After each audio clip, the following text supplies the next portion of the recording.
What's up, everybody? It's Randy Gardner with the Craft Beer Nation coming back at you again with another review.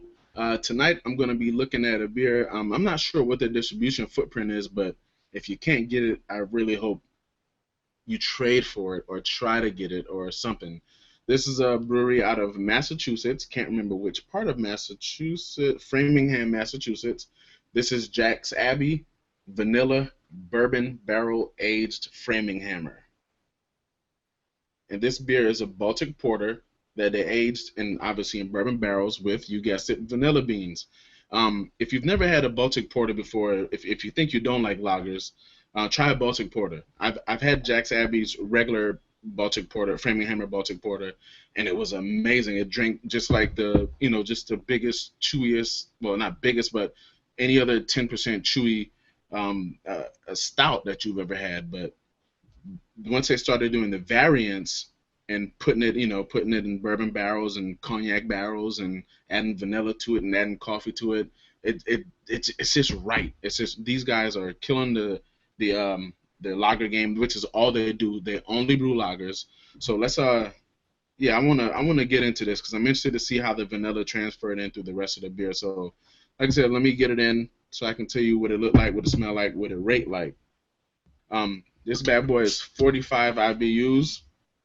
I believe it's a 10% Baltic Porter, which I think is the standard deal for all the Baltic Porters, at least what they've put out so far, I believe.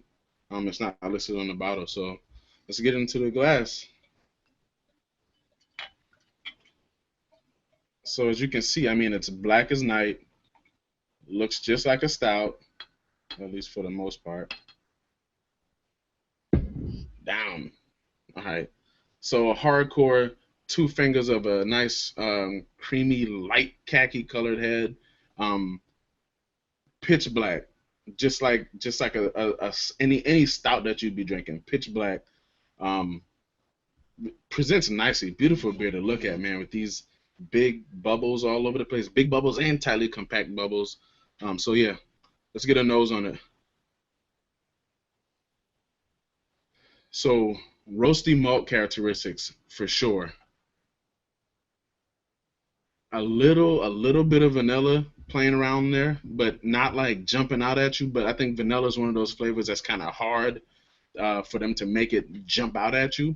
But nonetheless, you can get a little bit of vanilla playing in the nose. But I'm just hoping that that's going to transfer over to the palate and I can taste a little bit more of the vanilla than what I'm actually smelling right now.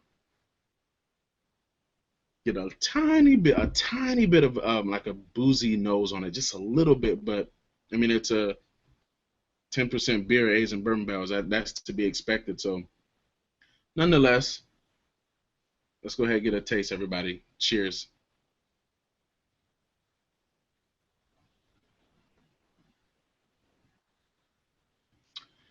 So, I can't get past the fact that this is a Baltic Porter. This is a lager. If you never had it before and I poured it for you and gave it to you, you would swear up and down, like I said earlier, that you were drinking a stout. The only difference is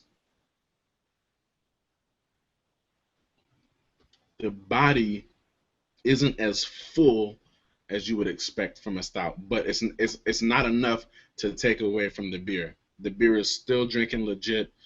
I mean, you're not gonna slam it because the body is not like that of insert whatever popular big stout that you would normally have. As far as vanilla goes,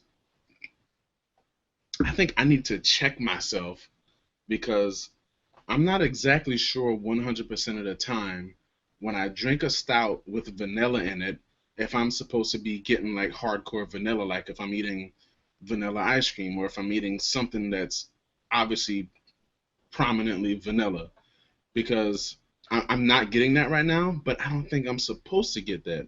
I think the vanilla in a stout like this is just to give you another dimension of flavor, not necessarily, scissor kick you in the jaw with vanilla. Um, this beer drink's fantastic. Um, yeah, I mean, you want it. I got to tell you, just for the simple fact that if you haven't had it, you know, You want to try it. They're one of the few breweries. I think there's a brewery in Tennessee that does all lagers. So Jack's Abbey is one of the few breweries in the country that only produces lagered beers. And if you've had some like their Hoponius Union, you would swear that you were drinking an IPA. If you had Framinghammer, you'd swear that you were drinking either a stout or at the very least an imperial porter. This bad boy right here is on the money. Um, Big roasty notes, which you would expect from this. No hints of lagering, right? Whatever a lagering characteristic might be, but there are no hints of that, right? Um, Big, like I said, big roasty notes. You get a little bit of oakiness from the barrel. Vanilla's a little muted, but I think that may just be the profile of vanilla in beer. I don't know, but yeah, I'm enjoying this. I'm gonna enjoy the rest of this. I'm gonna give this a strong. This is like a 3.75/4, but since I can't give it that score, um, I'm gonna give him 3.75 CBN caps. That's not a bad rating, people. Just saying, 3.75 CBN caps. I'm never gonna turn this down. If I see it on tap, I'm gonna get it every time. I'm going to recommend it. I'm going to suggest it. But I'm also going to tell people to remember you're not drinking a stout, so temper your expectations.